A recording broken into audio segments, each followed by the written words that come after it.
I call the Committee on Small Business and Entrepreneurship to order. We've all heard Washington, D.C. referred to as the swamp, but these days it is looking more and more like a pigsty. While Iowa small businesses keep their books neat and tidy and pinch pennies to balance their own budgets, they are the ones who are hurt when the government is sloppy and reckless with hard-earned taxpayer dollars. That's why I made a promise to Iowans to make Washington squeal. For over a decade, I've been exposing egregious Washington waste with my monthly Squeal Awards. Some examples are too outrageous to believe. I'm talking about bureaucrats approving PPP loans for applicants who used pictures of dolls for IDs. Imagine giving Barbie or Ken a taxpayer-funded loan. Not only that, but they also believed folks claiming to be over 115 years old were alive and well enough to be approved for 3,095 PPP and EIDL loans worth $333 million, including $36,000 to a 157-year-old. That's pure hogwash. But this is only the tip of the iceberg. Instead of boosting Main Street, millions of your tax dollars were wasted through USAID to fund Iraqi Sesame Street. And this one is unacceptable. Improper payments or the government tossing cash into the wrong trough have become commonplace. In fiscal year 2024, federal agencies shoveled out $162 billion in improper payments. The most frustrating part is how simple it is to stop this waste. A report by the Pandemic Response Accountability Committee found that $79 billion in potential COVID fraud could have been prevented if 4 basic questions were asked. 1, is the applicant's Social Security number valid? 2, if valid, does the name connected to that number match the name on the application? 3, does the birthday match? And lastly, is the individual alive? Seriously, folks, that could have saved $79 billion right there. The good news is that we can prevent nearly all improper payments in the future with my DOGE in Spending Act that enacts common sense guardrails like those 4 simple questions. And these quick fixes could not come soon enough. 6 years after COVID, scammers are still pigging out on SBA relief funds.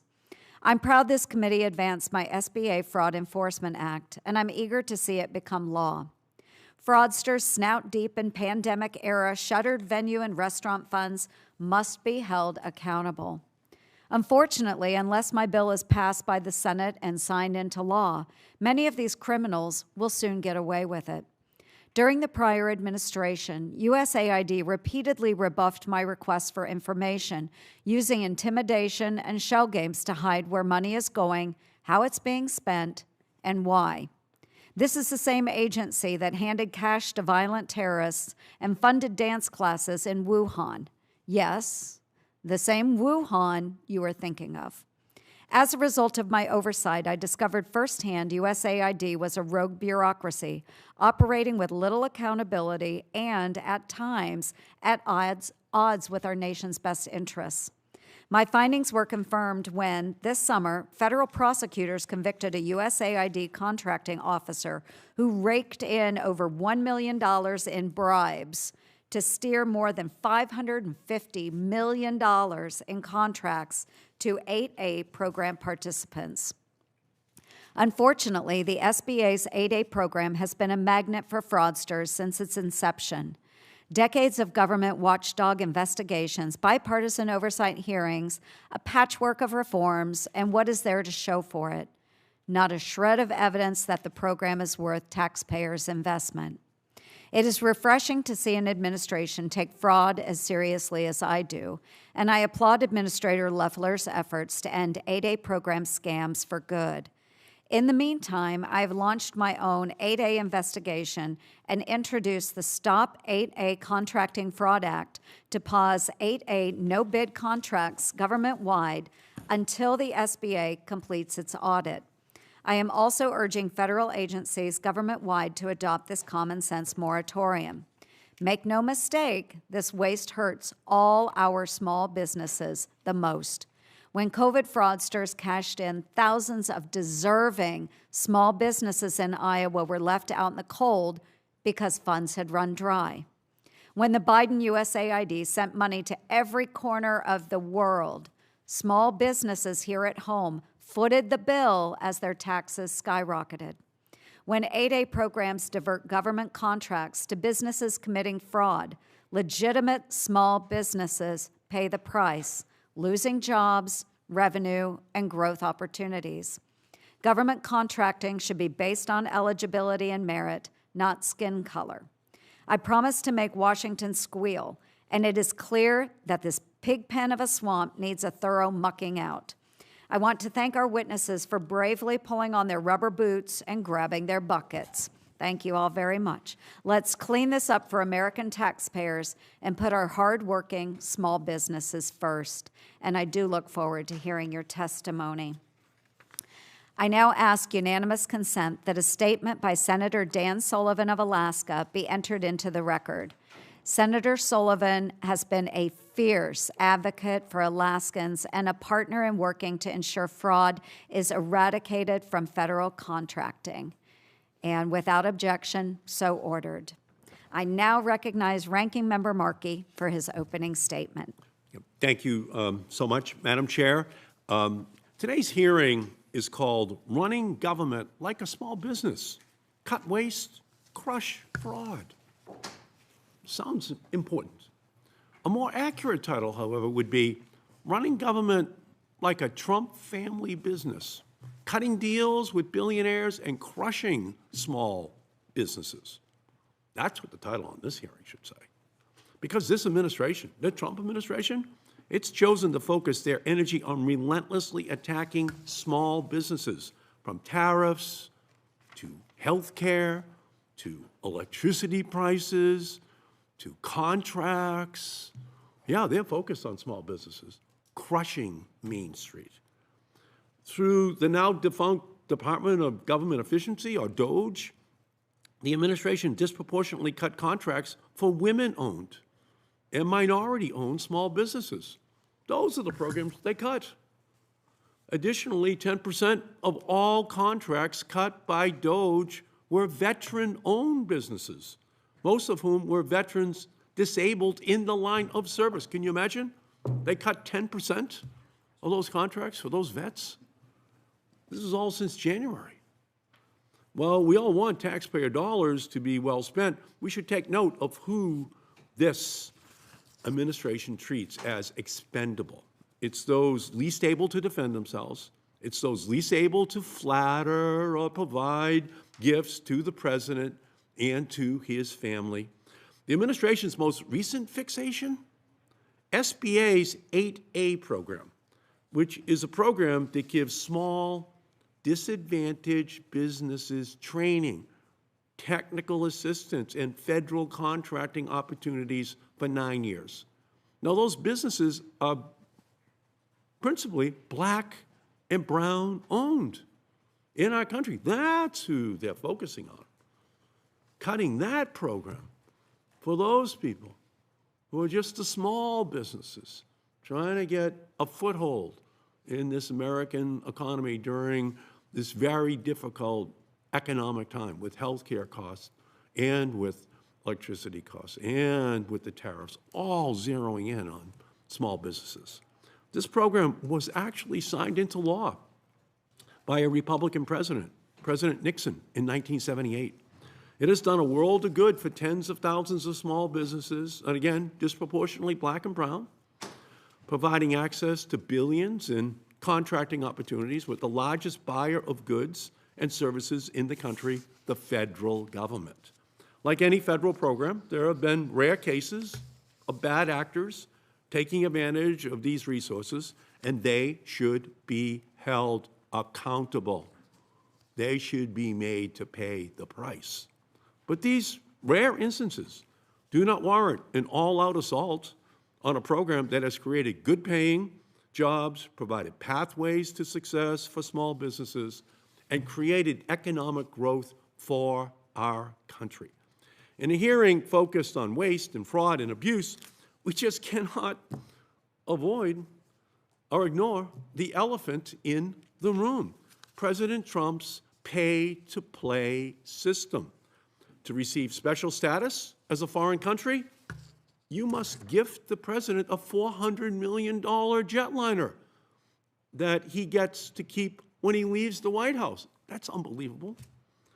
To get a gold mine of government contracts, just pay for the president's golden ballroom. To receive an exemption from President Trump's terrible tariffs, simply give the president a lavish gift or pay to dine at Mar-a-Lago. Can a small business do that? No, they're not dining at Mar-a-Lago. They can't afford it. You got to put up $1 million to just get in the door. This is not how honest, hardworking small businesses get things done. This is how they get business done in The Godfather, Godfather Part 1. That's what this White House is all about. Because when it comes to true oversight, who gets thrown under the floodlights? It's the little guys, the minority small business owner, the black and brown small businesses, the veteran-owned small businesses, the local restaurant trying to make it through the pandemic. And what is it for? It's all to help the big guys who hobnob with the president and don't want pesky small businesses competing with them for customers or contracts. Those big guys say, crush the little guys. And by the way, give us all their money and tax breaks for us too. If we're serious about cutting waste, crushing fraud, helping small businesses, let's start at the top. The president's handouts to his billionaire buddies aren't just corruption and an abuse of power. It's theft. Theft from small businesses, theft from hardworking Americans, theft from our future. Every tariff exemption handed out to the president's political posse rigs the game against small businesses trying to survive the president's disastrous trade war. Small businesses had to take the president to the Supreme Court to try to remove those tariffs on them. My hope is that they'll rule that way, but you never know with the Supreme Court. Every dollar the Trump family gets by treating our government as their own personal piggy bank is money stolen from everyday people. President Trump and his family raked in more than $1.8 billion in cash and gifts just this year, the first 11 months. It's Robin Hood in reverse. It's Main Street versus Mar-a-Lago. That's what this hearing is all about. And it's time Congress does its job and holds this president accountable for turning the federal government into an arm of the Trump business organization. The little guys are not the villains. President Trump's corruption and waste and fraud and abuse is America's real villain, and I look forward to this hearing, Madam Chair. Thank you, Ranking Member Markey, and I want to extend a warm welcome to all of our witnesses. I'm thankful that you took time out of your busy schedules to share your expertise and insight with this committee. I will now introduce our first witness, Mr. Luke Rosiak. Mr. Rosiak is an investigative reporter at the Daily Wire who has covered waste in the federal government for nearly 20 years. He is the winner of the prestigious 2025 Dow Prize for Best Reporting on Government Waste and the 2022 Media Research Center Bulldog Award for Outstanding investigative journalism. Congratulations on your recent Dow Award, and it is well-deserved. Next, Mr. John Hart is the CEO of Open the Books. Before joining Open the Books, he served as the communications director to late U.S. Senator Tom Coburn, where he helped pass landmark transparency legislation that put federal spending online. His work at Open the Books includes oversight reports on improper payments, government waste, and COVID fraud. Our third witness, Dr. Courtney LaFountain, is the Acting Director of Financial Markets and Community Investment at the Government Accountability Office, GAO, in Washington, D.C. Dr. LaFountain earned her PhD in economics from Washington University in St. Louis, Missouri. She is a recipient of the 2022 Arthur S. Fleming Award, which recognizes federal employees for outstanding public service. Thank you again, and I now recognize Ranking Member Markey to introduce his witness. Yep, thank you, Madam Chair.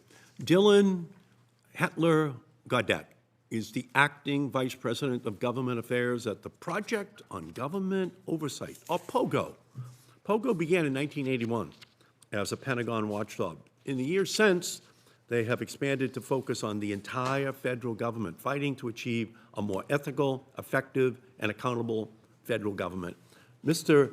Hedtler-Gaudette has covered a range of issues, including congressional stock trading, Pentagon accountability, federal spending issues, foreign influence, and the Foreign Agents Registration Act, judicial ethics, and congressional capacity, amongst others. POGO is one of my all-time favorites, and it's so great to have you here today. Thank you. Great. Thank you, Ranking Member Markey. And briefly, I'll take a moment to explain our lighting system to our witnesses. And Mr. Hedtler-Gaudette, you just talk away. Okay, so we'll let you know if time is expiring. There are 3 lights in front of you. Green means go, yellow means you are running out of time, and red means wrap up your remarks. I ask unanimous consent that the witnesses' full statements be included in the record. Without objection, so ordered. As your written testimony has been made part of the record, the committee asks that you limit your oral remarks to 5 minutes. And with that, Mr. Rosiak, we'll start with you, and you are recognized for 5 minutes for your testimony. Thank you, Senator Ernst, Senator Markey, committee members. It's an honor to appear before all of you. I've been an investigative reporter for nearly 20 years, focused on waste, fraud, and abuse in the federal government. I concluded many years ago that the most openly abused and shockingly corrupt program in the federal government is so-called set-aside contracting. Contracts are set aside from open competition for women and minority-owned businesses and other groups. The Small Business Administration coordinates so-called 8A contracting for agencies across the government. That gives this committee an important jurisdictional vantage point for a big pool of money at places like the Pentagon. Now, if you were doing something in your yard, like taking down a tree or doing some other work on your property, you probably wouldn't do that work unless you called around and got, say, 3 quotes from different vendors. You choose the one with the best value. The government will build a tank without even trying to find the best value first through this mechanism that we call set-aside contracting. The program was created in 1978 mostly to help Black Americans start businesses since they'd been discriminated against by the government. But I don't believe any member of this committee would support the program if you see how it works a half-century later. At least 5% of all federal contracting dollars are diverted through set-asides. But these billions don't go to poor minorities in your states. They go to insiders in the suburbs of D.C., which are already the wealthiest counties in the country. Very little goes to Black Americans these days. The racial composition of America is more complex than it was back in 1978. In the case of first-generation immigrants, this results in an odd policy that the government is basically prioritizing foreigners over Americans. By one measure, South Asians, from people from the country of India, gobble up a lion's share of 8A contracts, while Black Americans get only 15%. Not 50%, but 15%. The scandal isn't that there have been a few examples of abuse. The scandal is that it's hard to find one that isn't.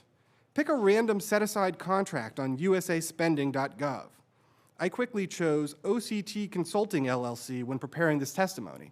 So this isn't a notorious fraudster that's been in the news. I haven't written about this person. I literally just picked them off a list a couple days ago. It's a guy named Atul Kathoria who lists a home in McLean, Virginia, as his company address. He received 19 contracts from the federal government, totaling $43 million, without having to show that he had the best price or the best services. The government didn't even consider anybody else. Now, normally it would be illegal to give a contract to a company with no competition. That can enable bribery and kickbacks. It's the kind of thing corrupt countries like Russia do. In this case, it was legal because the government certified OCT Consulting as a, quote, subcontinent Asian, Indian American-owned small business 8A participant. Well, perhaps the SBA forgot to check with the U.S. Census Bureau.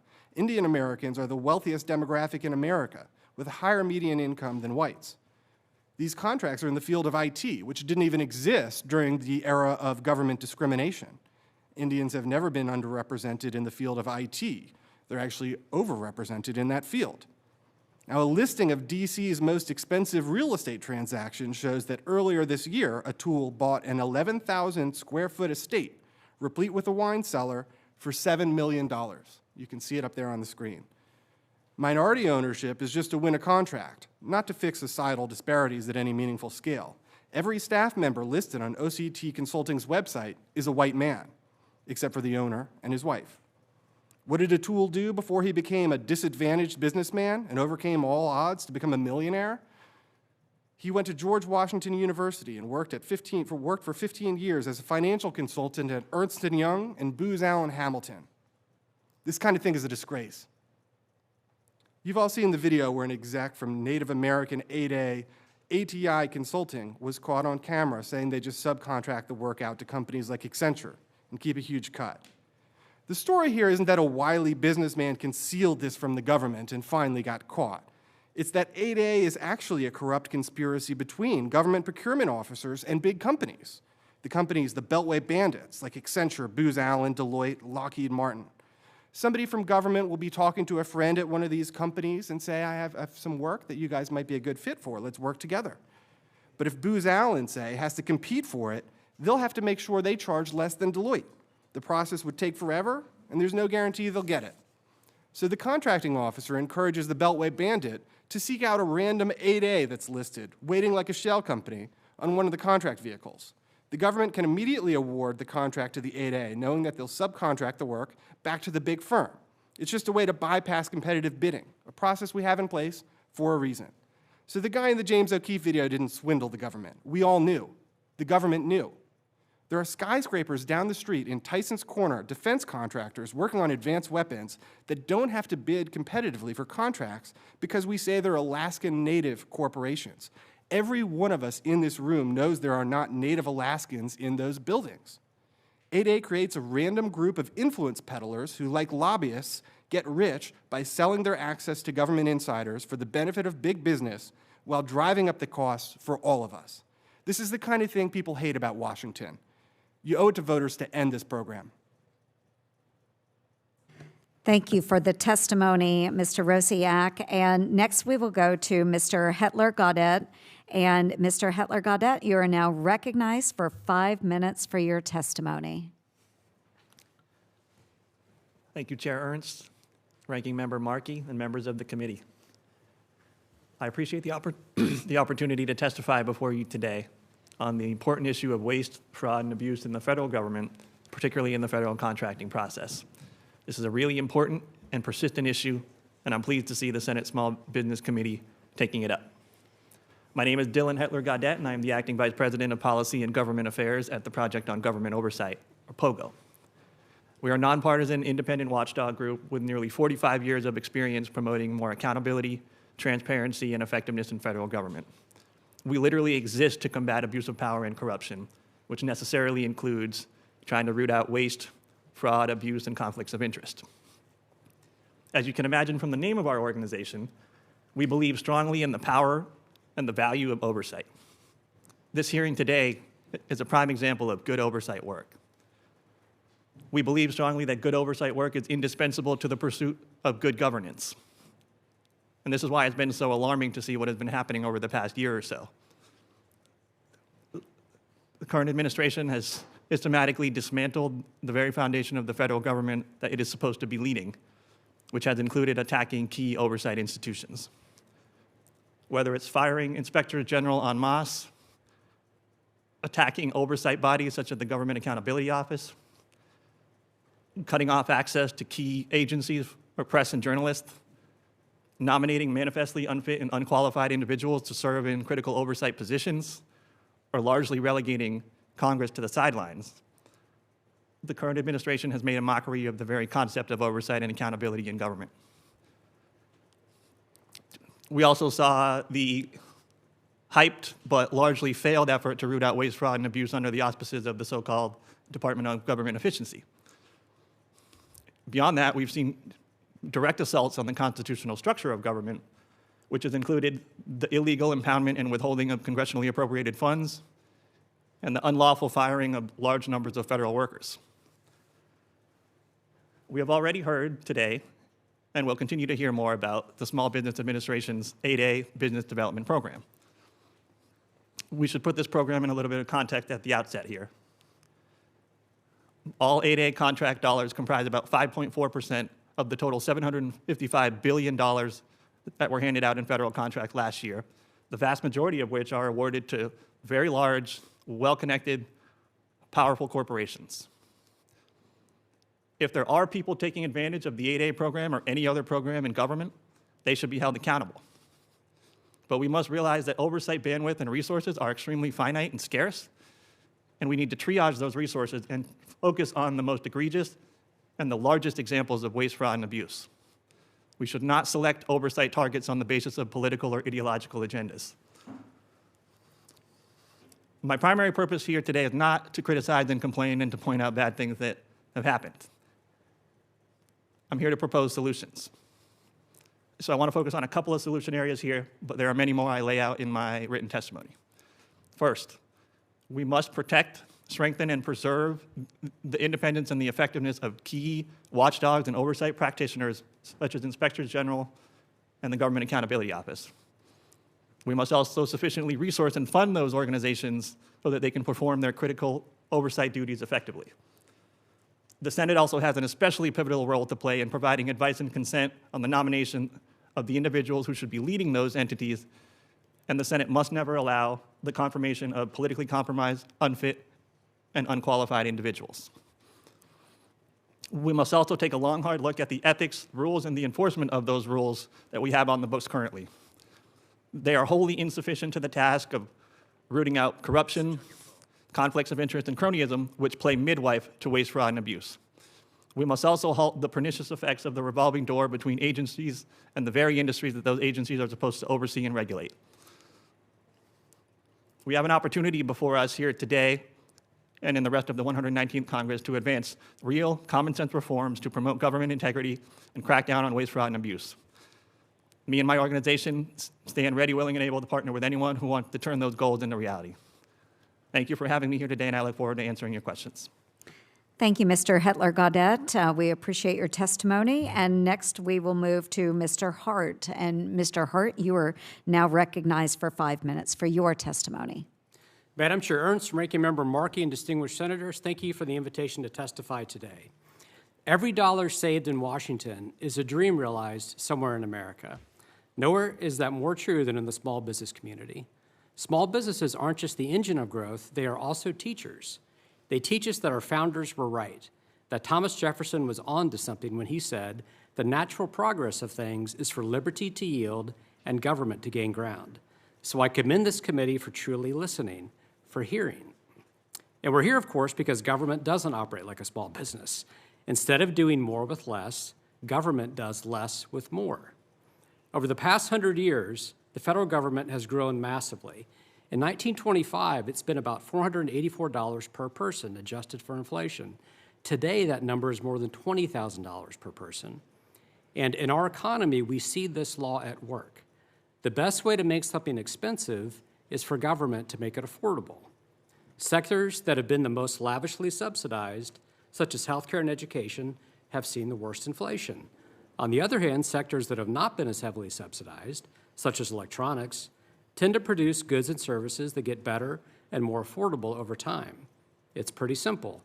TVs get thinner while government gets bigger. While government borrows to avoid hard choices, small businesses live in the real world of finite resources. Our unsustainable safety net programs are absolutely the primary drivers of our debt and deficit, in particular healthcare fraud. But government salaries are part of the problem. Between 2020 and 2024, government salaries rose 33% faster than private sector wages. Meanwhile, the number of federal employees earning more than $200,000 a year rose by 82% to bring the number to 70,000 employees. And today we have more than 400 agencies and sub-agencies in the federal government. Do small businesses really need 400 agencies to succeed? Or would they be better off with 200, 100, or maybe the 4 our founders authorized in the Constitution? Instead of expanding federal agencies, we should be expanding their agency. Meanwhile, the agency charged with helping small businesses often misses the mark. Across the country, we see SBA lending flowing to organizations that most Americans would never consider, quote, small. SBA-backed loans have gone to Fortune 500 firms, Rolex stores, Napa wineries, luxury spas, and plastic surgery centers. These aren't the mom-and-pop shops Congress intended to support. Since 2023, our auditors found more than $105 million in SBA loans for private country clubs, beach clubs, tennis and racket clubs, and yacht clubs. Nearly half of that in 2025 alone. Another $11.8 billion went to highly capitalized investment funds and venture finance firms, which was aid to Wall Street, not Main Street. And fraud and improper payments compound the problem. During the pandemic, the SBA issued paycheck protection loans to 50,000 entities on Treasury's do not pay list, a failure that modernized data systems could have prevented. Major law firms and accounting firms received $1.4 billion, despite showing little or no financial hardship. And of course, we all know age-related fraud also flourished. In 2021 and 2022, SBA issued 5,593 loans to businesses owned by people who said they were 11 years old or younger. Now, I applaud that initiative, but I think that may not be true. While 3,095 loans went to borrowers aged 115 or older. That's $645 million in questionable loans in just 2 years. And as you memorably noted, Senator Ernst, some fraudsters uploaded pictures of Barbie dolls as forms of ID to obtain loans. So I guess that makes us all kin, accessories to the fraud and waste of our own taxpayer dollars. But the good news is our system is amenable to change. 20 years ago, my late boss, Senator Tom Coburn, teamed up with a young senator from Illinois named Barack Obama to pass landmark transparency legislation that put all federal spending online for the first time. Obama said, "It is not often that two senators from different parties are able to bridge the partisan divide in this town and get something accomplished. But the American people demand greater transparency and accountability. And it is our honor and privilege, indeed, it is our duty to provide the tools to help make that possible. At Open the Books, we are continuing that work. We're encouraging real-time transparency and building next-generation AI tools. We believe the best way to thwart a surveillance state is with a surveillance citizenry." So thank you, and I look forward to your questions. Thank you, Mr. Hart. And Dr. LaFountain, you are now recognized for 5 minutes for your testimony. Thank you, Chair Ernst, Ranking Member Markey, and members of the committee. Thank you for the opportunity to discuss GAO's work on small business administration programs. SBA's mission is to help Americans start, grow, and build small businesses. Today, I'd like to discuss opportunities we've identified for SBA to improve management of fraud risks, improper payments, and contracting programs to better meet that mission in the future. And my testimony draws on recommendations from GAO reports in these areas since the spring of 2020. So I'll begin with opportunities to better manage fraud risks and improper payments that surfaced during the pandemic. SBA moved quickly to set up programs to respond to the pandemic's economic shock, and altogether it made or guaranteed more than $1 trillion in loans and grants and assisted more than 10 million small businesses. But the speed of those loan approvals came at the expense of oversight and fraud risk management, especially early on. Our work uncovered several weaknesses, such as heavy reliance on self-certification and pay-and-chase approaches, rather than putting stronger upfront safeguards in place against fraud and other improper payments. So where SBA has acted on our recommendations, we've seen some clear improvements. It's conducted fraud risk assessments and put controls in place to prevent funding from going to potential fraudsters or ineligible applicants.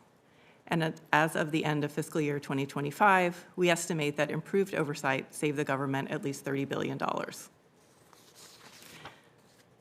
All that being said, fraud risks and improper payments didn't disappear with the end of the public health emergency. SBA's pandemic programs still involve large numbers of loans and grants being reviewed, monitored, and serviced. Because of that, SBA needs to continue strengthening its safeguards. For example, by expanding its use of data analytics for detecting fraud, strengthening post-award monitoring, and improving processes for referring potential fraud cases to its Inspector General. In addition, SBA should enhance its capacity to identify and track overpayments and subsequent recoveries. I also want to emphasize that the lessons learned about fraud risk management from SBA's pandemic programs do remain relevant for the agency's other programs. For example, the pandemic programs highlighted the importance of conducting robust fraud risk assessments. And we've reported recently on weaknesses in fraud risk assessments by agencies participating in small business research programs. And we identified steps SBA can take through its oversight role to help improve the quality of those assessments should those programs be reauthorized. Our work has also underscored the value of robust internal controls and quality data for detecting bad actors and ineligible applicants. We've reported recently on weaknesses in the data systems that SBA uses to certify its small businesses' eligibility for contracting assistance programs. And while we didn't specifically examine those systems through the lens of fraud risk management, a more secure, reliable system for validating, maintaining, and disseminating information about program eligibility would clearly help reduce risks. Finally, in June, the SBA administrator announced a review of fraud in the 8A Business Development Program following a Department of Justice investigation that you've discussed involving bribery and businesses participating in the 8A program. Applying the lessons that SBA learned about fraud risk management in its pandemic programs could be applied to support this effort as well. So, bottom line, with a more robust system of internal controls and fraud risk management, SBA would be better placed to support small businesses, both during normal times and in future emergencies, while also ensuring that taxpayer dollars go where they should. So this concludes my opening remarks, and thank you again for the opportunity to speak here today. No, thank you everyone for the testimony, and we'll move into the question answer portion of today's hearing. And I now recognize myself for 5 minutes for questions. And Mr. Rosiak, we'll start with you. Today, the 8A program allows Washington insiders to sell government access and contract awards. What's your assessment of the program's current oversight mechanisms, and how effective have they been in preventing abuse?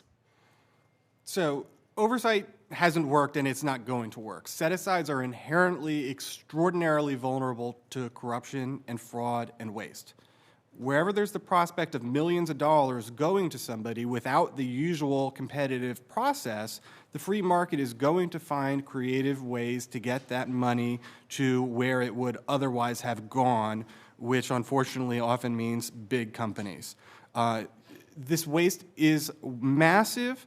If you look at, for example, the women-owned businesses in certain industries, say construction, asphalt paving, things like that, anecdotally, everybody that I talk to says the vast majority of these companies are actually owned by the husband of the woman that's the supposed owner. But realistically, how would the government ascertain who's really in control of the company? You'd almost have to, the government would practically have to be in the bedroom with them there to see who's exerting control over this business. It's not realistic. In cases of pass-throughs, the disadvantaged company is supposed to retain 51% of the proceeds. But it's virtually impossible to stop pass-throughs without having the sort of information that the government would realistically never see.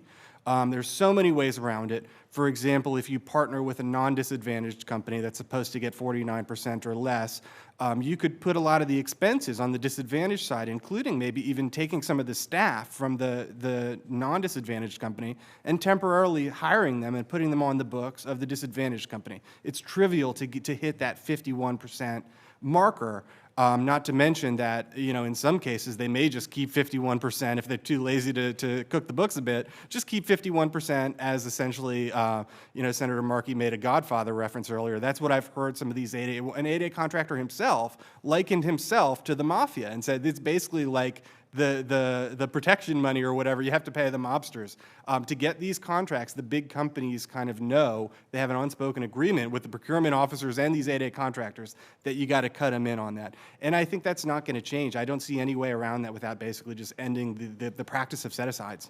Wow. Thank you for that response. Mr. Hart, I want to go to something that you referenced in your testimony. You mentioned that your former boss, Senator Tom Coburn, someone that many of us respected so much, he worked with then Senator Barack Obama. You know, one of these instances where we have people of different parties that are coming together to really do something good for our taxpayers. And what they did, they wrote the law creating usaspending.gov, and that's a searchable public website of government spending. My team spends a lot of time on that website. Was it their intent for other transaction agreements, or the OTAs, to be omitted from the website? Absolutely not, Senator. That was never their intention. And as you've noted, that's a tremendous problem right now with USA spending. Mm-hmm. And that is one of the reforms that we need to do, is immediately fix and patch that so that money cannot be hidden from taxpayers. But we have to look at why did the founders write transparency into the Constitution? It's important to note they used the word shall in Article 1, Section 9, Clause 7. Mm-hmm. Shall provide a regular accounting of receipts. They didn't say you can provide that if you feel like it, if it's convenient for you and your political opponents, and will punish your enemies. They said shall. So it's a requirement, and that language precedes the Bill of Rights and the First Amendment itself. So transparency is a foundational first principle. Mm-hmm. It's the oxygen in the public square. We can't speak if we can't breathe. So if they wrote that today, I'm convinced they would demand real-time transparency be the norm. And our ambition 20 years ago wasn't just to pass a law, it was to create a norm and to create this assumption that, of course, government spending's online. Of course, we can search what government is doing.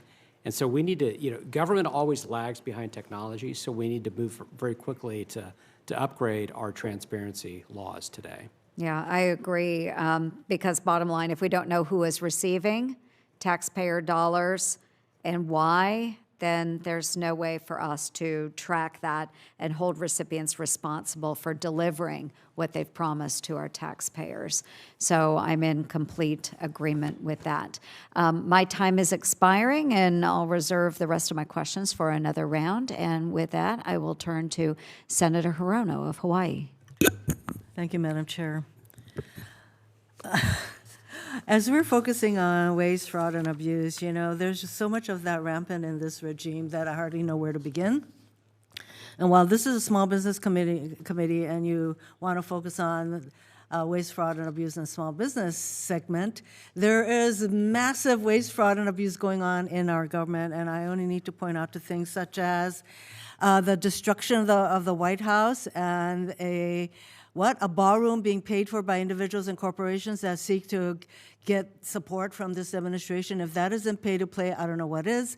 You have the border czar accepting $50,000 and what looks like bribes to him lending contracts to people that he has a relationship or even ownership interest in. Talk about ethical problems.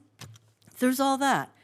And meanwhile, this regime has gotten rid of all of the entities, the independent entities such as the IGs, who might be able to point out to us overseers that this kind of waste, fraud, and abuse is going on. I am also aware that the chair has sent letters to almost 24 agencies and departments asking for, asking for a pause on the 8A program.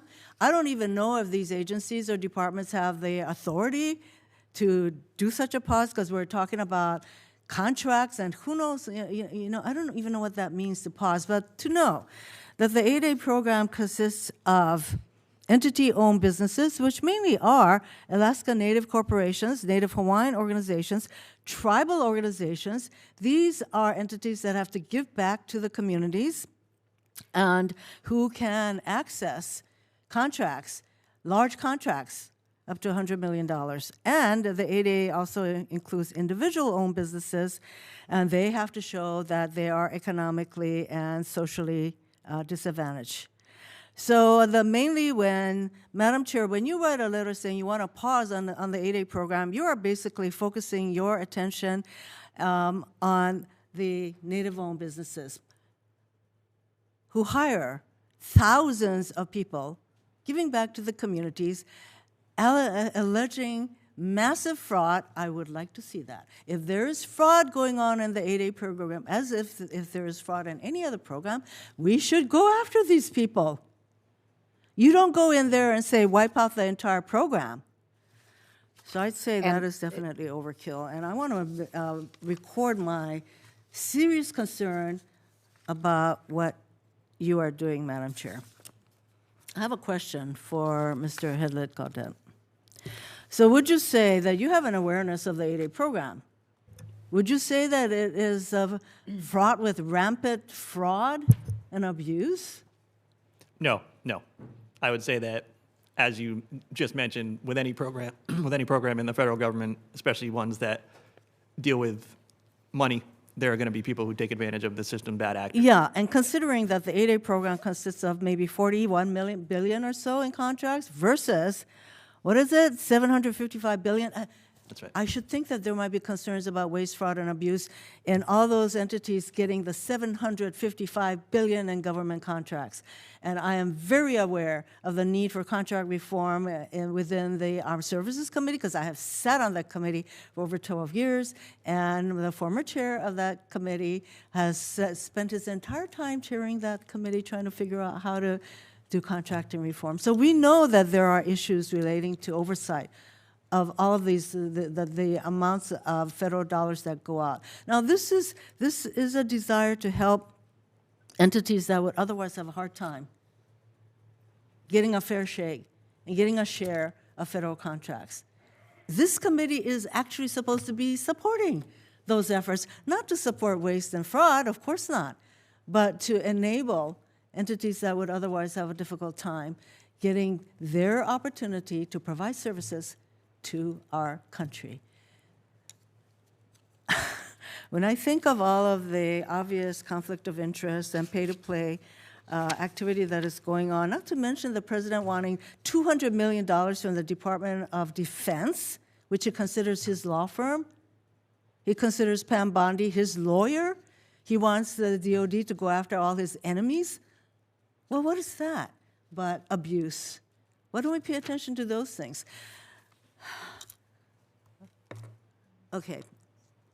You have 2 seconds. Senator. I have run out of time, but you. Yes, thank you.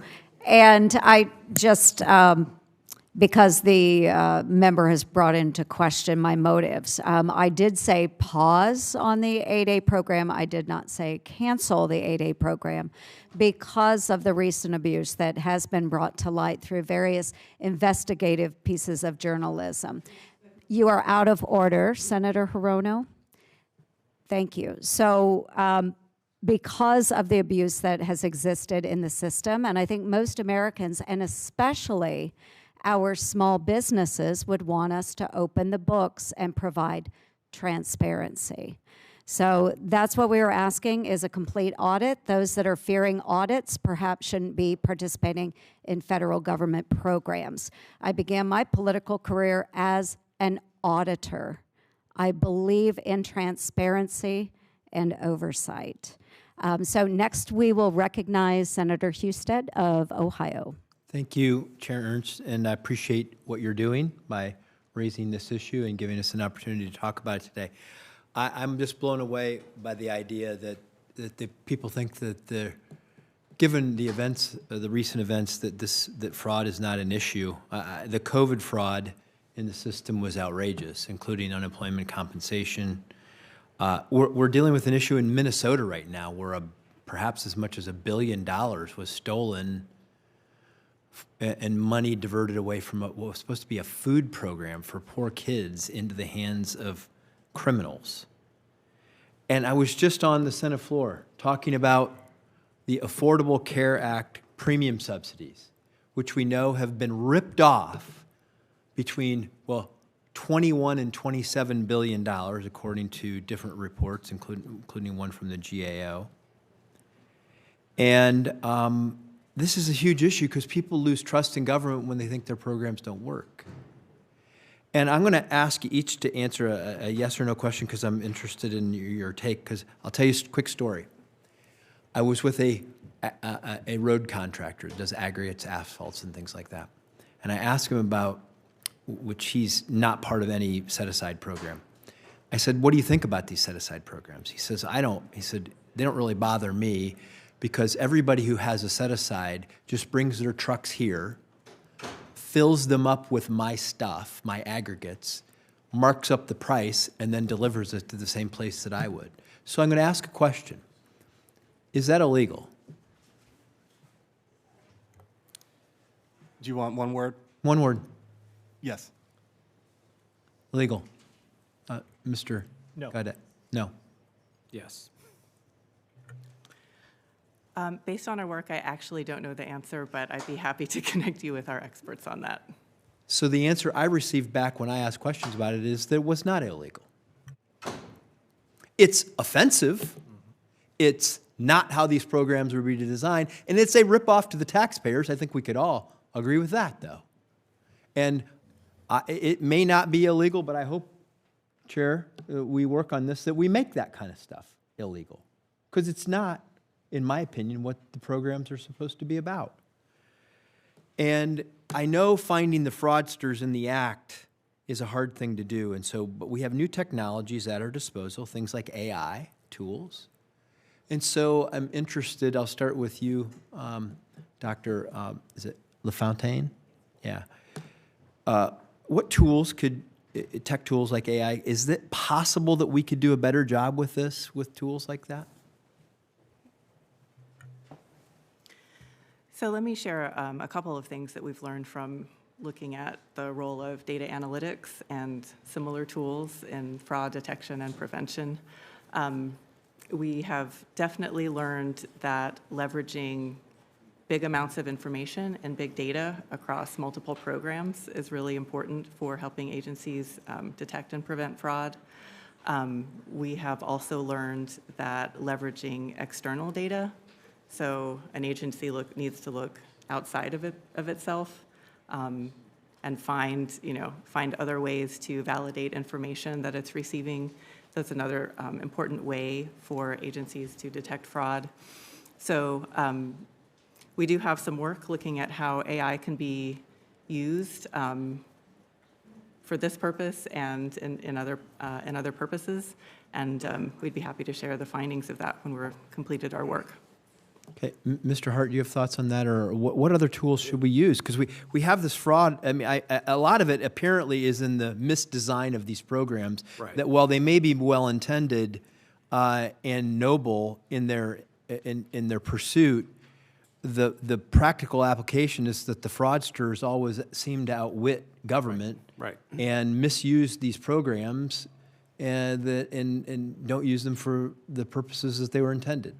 Well, thank you for that. I'll try to be very brief, but I have some experience in this. So between stints, when I worked in the Senate, now to open the books, I was a consultant and worked quite a bit with Silicon Valley companies, people who've designed these technologies. So I'm excited about the technology for a couple of reasons. What AI can do is pattern recognition and pattern prediction. So I was just in London recently, and there are live facial recognition vans everywhere. So I found that very dystopian rather than reassuring. But what inspired me to think about is, can we do live spending recognition? In other words, what we need to be doing, and what our organization is actually doing, is using our data set. We have the biggest data set of government spending ever assembled. To do AI, you need three things. You need big data, you need an algorithm, and processing power. So we're actively working on building tools that can do pattern recognition and then pattern prediction. So in a year or 5 years from now, we can run circles around CBO and provide those tools to individual taxpayers and make sure that that authority and that technology belongs with we the people. That is achievable, and that's what we're working on at Open the Books. Great. Thank you for your time. Now recognize Senator Markey. Yep. Thank you, Madam Chair. And before I begin my questions, I want to take note of who is here serving as an expert on supposed fraud in the 8A program. I'll let his words behind me speak for themselves as to why he is unqualified to speak on this program. Even Elon Musk suspended him from Twitter for his extreme views. Mr. Rosiak's history shows he starts with a point of view, one which I find abhorrent, then spreads misinformation and conspiracy theories to support his views, and that is not journalism. For the past almost 50 years, the 8A Business Development Program has broken down historical barriers that underserved small business owners face when trying to contract with the federal government. Decades of research backed by real stories of discrimination and statistical analysis show that historical discrimination has created an unequal playing field in government contracting. It also shows that discrimination continues to this day, working against minority contractors. Yet programs like 8A are under an all-out attack from opponents within the government and outside the government who claim the programs are ripe with fraud.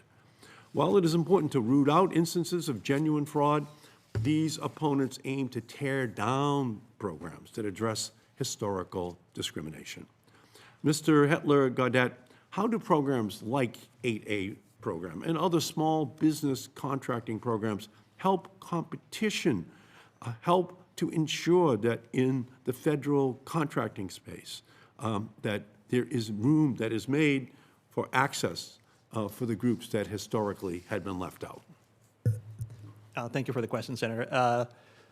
Small businesses are, as everyone on this committee, I think, would agree, the backbone of the American economy. However, they are not the backbone of the federal contracting system, and that is because there are a handful of extraordinarily large, extraordinarily well-connected and powerful corporations who vacuum up the vast majority of federal contracting dollars. This is particularly true in the defense industry space, but it's true everywhere also. So SBA programs and, generally speaking, small business set-asides are critical to trying to unlock the sort of stranglehold that small cadre of very large companies has on federal contracting dollars. And when you expand and diversify and broaden the industrial base, you make it healthier and more resilient. And then when you have an eye toward broadening and diversifying even within the small business contracting space and trying to make sure that the playing field is level for those who might want to be in that space, you do an even better job of increasing the health and the resiliency of the industrial base. Yeah, so Mr. Hedtler-Gaudette, do you believe small disadvantaged businesses contracting programs make up the most fraud or waste in the federal government? Do you believe they make up the most within just the federal contracting space? That's a categorical no. No, it's not even close.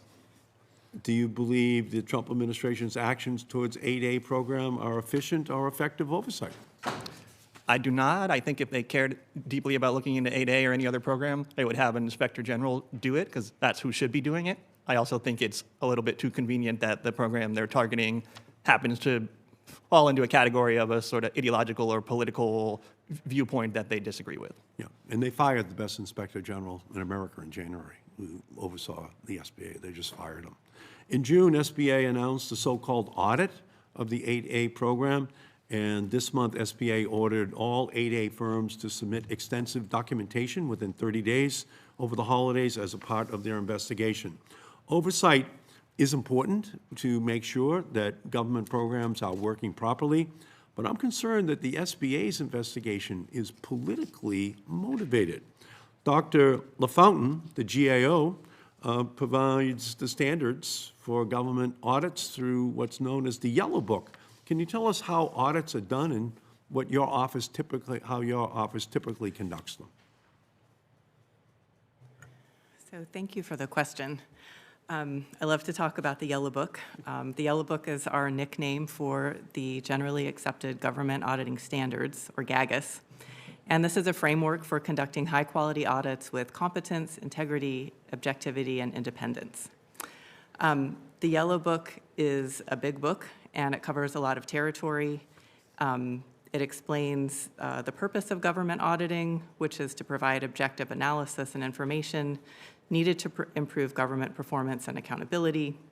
It includes standards for conducting audits ethically, independently, and with sound professional judgment, and other matters related to making sure we do our work in a manner that's transparent, independent, and accountable throughout our auditing process. Yeah, thank you. So as I spoke about in my opening statement, it is ironic that we're here today to talk about waste, fraud, and abuse and are ignoring the elephant in the room. President Trump's supercharged pay-to-play system designed to benefit his billionaire buddies and hurt small businesses. Mr. Hedtler-Gaudette, as an expert in oversight, could you explain how President Trump is using the federal contracting system to reward donors and political supporters? Sure. One specific, especially brazen example of this, and it's been mentioned a couple of times, but I think it's worth underscoring because of how conscience-shocking it should be to everybody, is the East Wing Ballroom project. Recently, a report came out from one of our colleague organizations, Public Citizen, that scanned all of the corporations and individuals who were donating to that vanity project, and it turned out that a large number of them were big prime contractors who, on average or in aggregate, held about $280 billion worth of federal contracts. So I think there's a bit of a, clear wink, nod, pay to play, at the very least, the appearance of such a relationship there. Yeah, and what effect do you see that pay-to-play system having on small businesses? I think the more the already well-connected and the already powerful companies who receive contract, the more they receive, the more you crowd out and close off opportunities for smaller businesses. And how does corruption or fraud in the 8A program compare to what the administration is doing with its big business contracting and backroom deals? I think in terms of scale and scope, it doesn't really compare at all. Yeah, like an elephant to a mouse, huh? Thank you. So, yeah, so we thank you for your great work on this, and I think you've helped to clarify what is going on here today and how we still haven't had a hearing in any one of the Republican-controlled committees on what the Trump administration is doing to instill waste, fraud, and corruption into the heart of the federal government. Thank you, Madam Chair. Thank you. And Mr. Rosiak, because your name was brought up, if you would like to respond, you may respond. I can't see it, but if I could have a copy of that poster framed, if possible, that would be amazing. You mentioned the prospect of a president giving contracts to his friends. I think that's of concern to all of us. The mechanism to do it is one we have safeguards against. But let's say, purely hypothetically speaking, President Trump wanted to steer a contract to SpaceX or to somebody who donated a bunch of money to him. He can't do that under the competitive bidding process. He needs a mechanism to do it.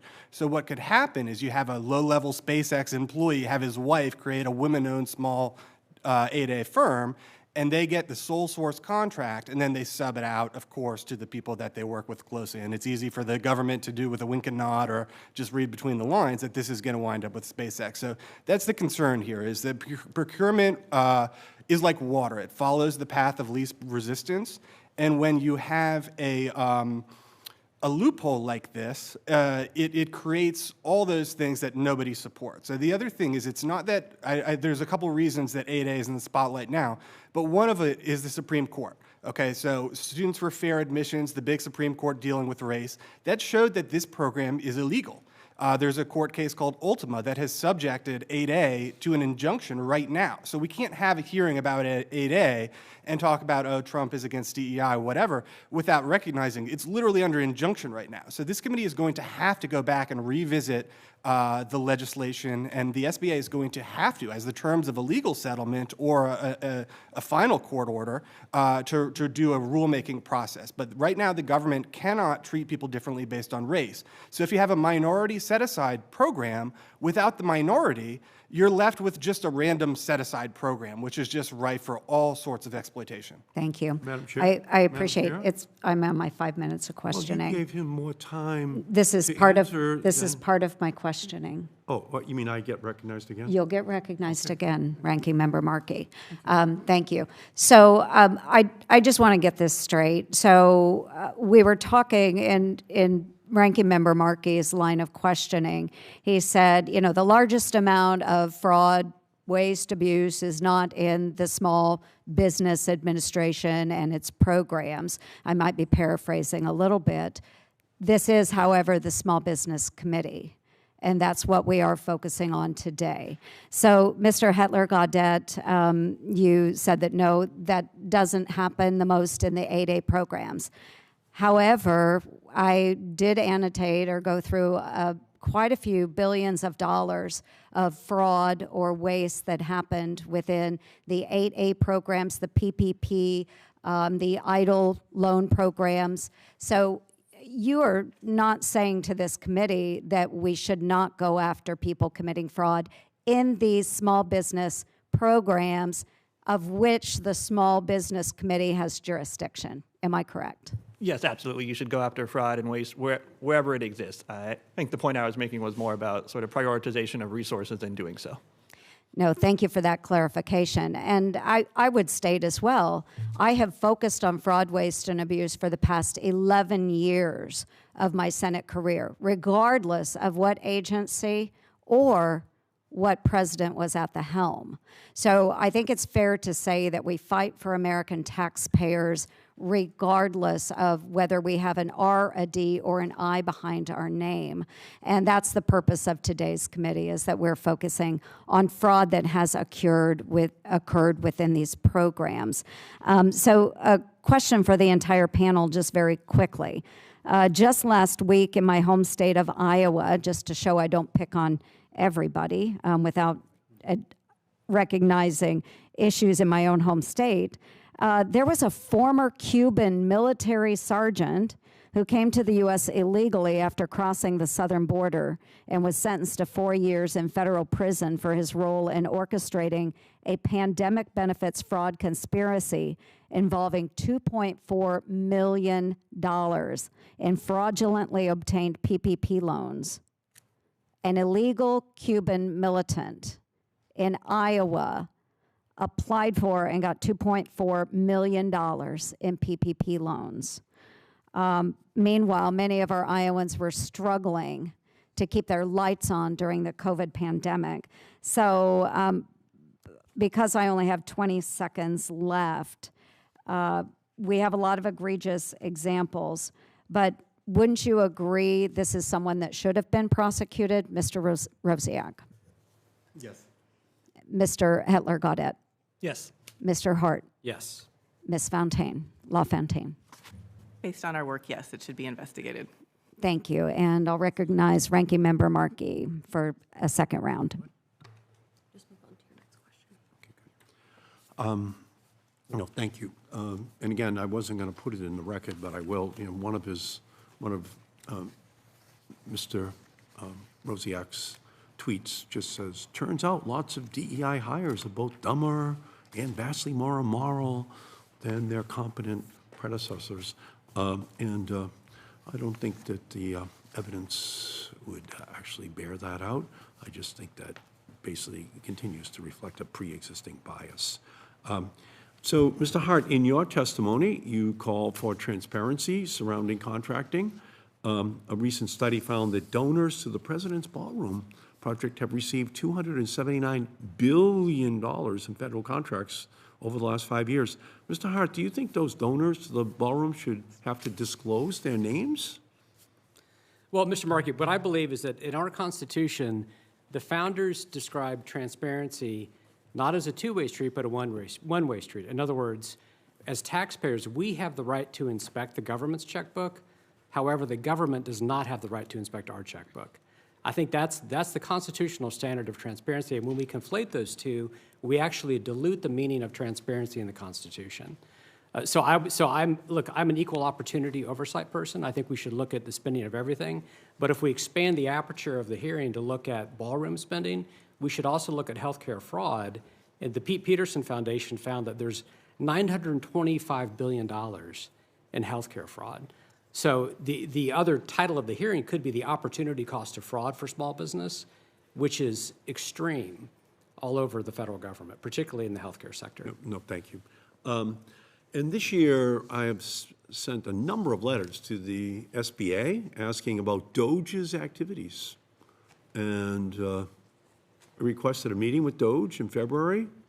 That has yet to occur, and I've asked for that meeting with DOGE and the SBA, led by the chair, over and over and over again. We haven't had it. DOGE is in like a witness protection program.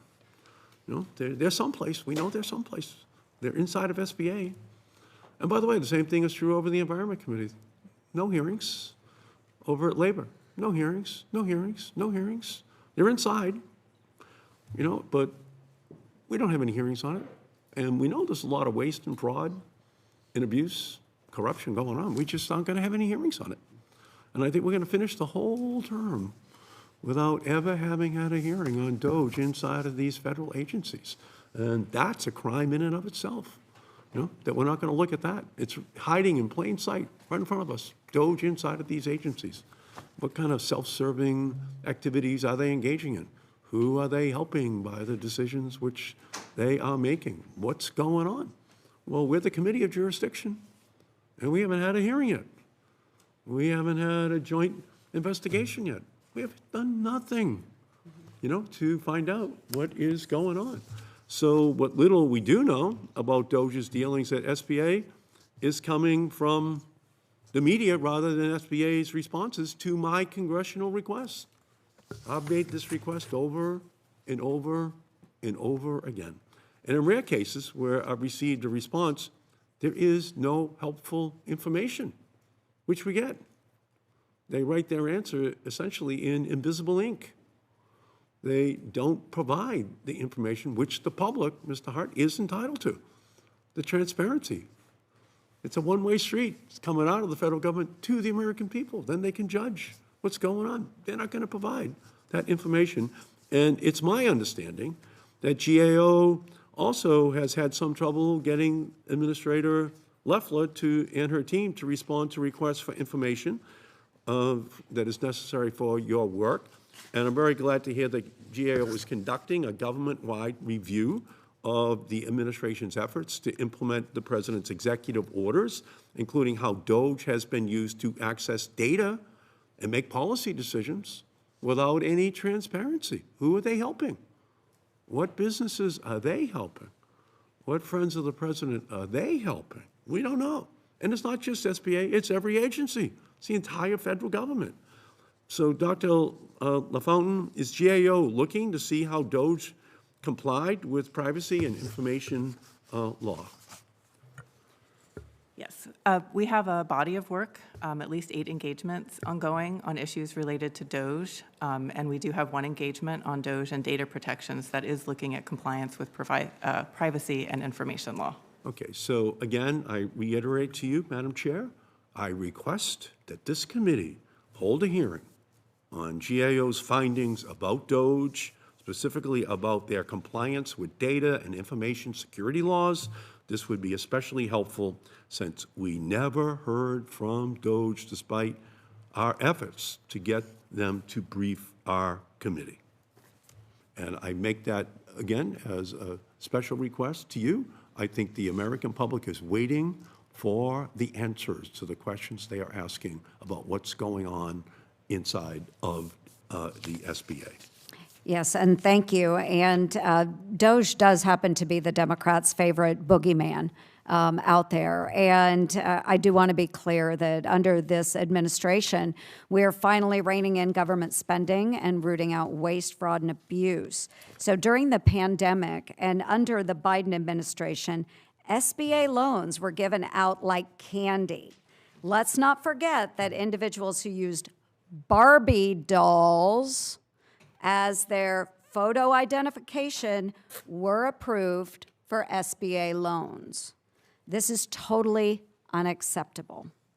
In March, it was announced that due to DOJ's hard work in this area, they have uncovered more than 5,000 SBA loans equivalent to millions of dollars where the listed borrower was 11 years old or younger. Again, DOJ is the Democrats' favorite boogeyman.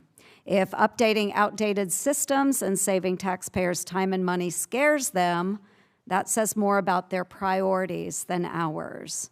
Are my Democratic colleagues saying that we should be ignoring billions of dollars of waste, fraud, and abuse because we're focusing only on SBA today and not the entire federal government?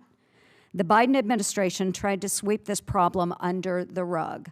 We aren't doing that. In fact, we're going to do everything we can to stop it from happening again and recollect every penny that was stolen or misspent. As chair of the Senate DOJ caucus, I agree with the aim of DOJ, which is to ensure that taxpayer dollars are being used effectively and that waste, fraud, and abuse in the federal government is rooted out. And this demonstrates why, to truly create change within the federal government, DOJ has been given access to many federal agencies and department systems, which has allowed them to cut through long-standing hurdles to find waste within each government entity. And all Americans should know that DOJ employees are federal employees. They are federal employees, subject to the same background checks, privacy laws, and restrictions regarding data sharing as any other federal employee. So if we want to discuss hypotheticals and leaked data, whatever might be out there, let's talk about real leaks and failures, starting with how a former IRS contractor leaked the private data of more than 400,000 taxpayers, including President Trump's. Additionally, I've heard my colleagues question if DOJ has saved money, and the answer is a resounding yes, and it's transparently listed on their website. DOJ is working to generate real savings and estimates that it has saved about $214 billion so far. DOJ is saving Americans money at across the federal bureaucracy. The Department of Veterans Affairs was paying $56,000 to water 8 plants. Yes, 8 household plants for 5 years. $56,000. I would have loved to have had that contract. Thanks to DOJ, this contract was canceled, and those plants will be watered for free. So while DOJ keeps delivering more savings every day, Democrats are more upset by the effort to stop wasteful spending than by the misuse of Americans' taxpayer dollars. As I've always said, if you can't find waste in Washington, D.C., there can only be one reason. You are not looking.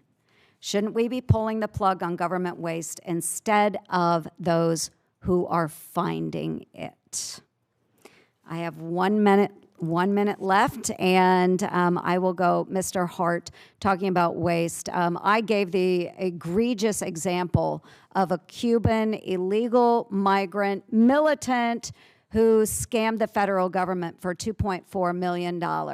Can you provide any other egregious examples of where there has been scams in the federal government? Well, Senator, unfortunately I can. I think one example we haven't touched on is that in Atlanta, there was a mail carrier who stole Paycheck Protection Program checks from people's mailboxes along his routes and used it to provide personal clothing, personal expenses for himself. And we have to ask, why did that happen? And I believe it happens because when government gets in the business of deciding it can pick winners and losers, what it ends up doing is punishing the winners and rewarding the losers. And maybe instead of having a federal small business administration, we should return business to business and business to the states. Wow. And let them navigate the questions of the economics of it. Okay, and that is pretty profound. So thank you for that. I would also like to make sure the ranking member is aware that on October 30th, I requested the SBA Inspector General to do an audit of the 8A program. So I ask unanimous consent that my letter be entered into the record, and without objection, so ordered. You want another round, Yes, please. ranking member? Yes, you are recognized for 5 minutes. Yeah. Yeah, I would love to see, the DOJ representative from SBA sitting here at a witness table under oath. Love to see who that is. I think you and I right now would have about a 50% chance of picking that person out of a 2-person lineup. We have no idea who it is. We have no idea what their name is. We don't even know who they are. And we're supposed to take their word for it? We don't even know their name. How in the world can we give any respect to people who are too afraid to have us know their names, too afraid to appear before this committee? You know, they beg to be put in a witness protection program so that they can hide out, from any scrutiny from the public. And yet we're supposed to respect the numbers which they've given us. We don't even respect them. We don't even know who they are. This is like anonymity that This is like Soviet Russia. This is like the deepest, darkest, Kafkaesque kind of a proceeding that we're operating under. We don't have any information to give any kind of respect to any number which they give me. Although I do know one thing, that the biggest part of the COVID fraud occurred in 2020 when Trump was president. Although we're not going to hear that from, is that not correct from the GAO? Is that not an early conclusion that you've reached? So we did find that PPP and COVID EIDL were both more vulnerable to fraud early in the program, but I checked with our experts and we don't have estimates that kind of break it down from one year to the next. No, I got it. Yeah, very vulnerable to fraud during the Trump administration. But we're not going to have a hearing on that, that's for sure. That's not going to happen either. We're putting Trump into a witness protection program as well. And anyone who represents him and who would have had a responsibility for any of that. But we're not beyond like taking black and brown citizens who have small businesses and somehow or other being able to smear them when the vast amount of all of the fraud, the elephant, still isn't willing to come in here and to sit down. So, maybe we could let them come in like they're ICE agents and just put bags over their head, Maybe they could wear masks so we wouldn't identify them, Maybe we could just have them sit out there and maybe mumble through their masks what they found. But we could at least cross-examine them, we could at least hold them to an oath. But if they're afraid to be recognized the way ICE agents are, maybe, and that's kind of a characteristic of the Trump administration. People want to put on their mask almost like they are, in fact, engaging in criminal behavior. They are engaging in behavior which is unconstitutional, abhorrent to the rule of law in our nation, abhorrent to the due process protections, which all of these people who are in all of these programs are entitled to. So that's pretty much my, take on this. Unless and until we have these people in here and testifying, we don't owe them any honest respect at all. Any numbers, any representations, which they are making. And it is the GAO, it is the Inspector Generals who have to conduct the proper independent oversight of federal programs. And unfortunately, this is not a hearing focused upon finding bipartisan solutions to problems that are out there. That's what I would like to do, rather than turning this into a star chamber, into a Kafkaesque trial, where it's impossible for us to actually get to the accusers who are inside of DOJ and sending out information, but without any ability to cross-examine them. So we should be having real oversight hearings, Madam Chair. We should be calling on the administration to make sure that SBA programs are running the way they are supposed to. We should be collaborating with the SBA Inspector General, with the GAO, so that we can get to the bottom of what's going on right now. Congressional oversight is critical. It's absolutely essential. And we can't do it if we don't have the facts. We can't do it if we can't get the information. Otherwise, it just turns into political targeting of programs and individuals who have invoked the political ire of particular segments of the Trump empire. And that's just not real oversight. And as members of this committee, we should do everything we can to uplift small businesses. That's not what this hearing is all about. It's stigmatizing those who are already most vulnerable historically in terms of their ability. So again, we're ignoring the elephant in the room, and we know it's the Trump administration officials who are inside all of these agencies. Until we get to that GOP elephant, we're not having real hearings. We're not doing real oversight. We're just allowing for the demonization of those who have always historically been most vulnerable. Thank you, Madam Chair. Thank you. And with that, we will go ahead and wrap the committee. I will take a little bit of issue in describing the United States of America as Soviet Russia. Those of us that served in uniform for this great nation feel otherwise.